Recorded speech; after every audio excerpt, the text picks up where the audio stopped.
तर भ्रष्टाचाराचे आरोप असलेल्यांना उमेदवारी जाहीर झाली आणि त्यावरून अनिल परब यांनी भाजपसह सोमय्यांना देखील खोचक टोला लगावलेला आहे।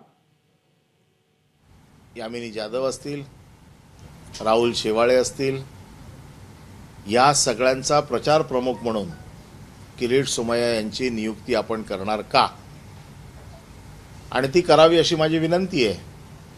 कारण किरीट सोमय्यामुळेच हे आपल्याला मिळालेले उमेदवार आहे। एवढे लाख मुलाचे उमेदवार आपल्याला जे मिळालेले आहेत त्याचं श्रेय किरीट सोमय्या यांच्याकडे जातं।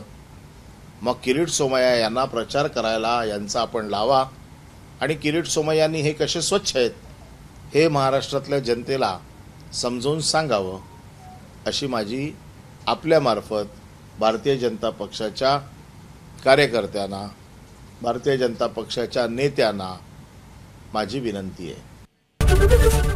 एबीपी माझा, उघडा डोळे बघा नीट।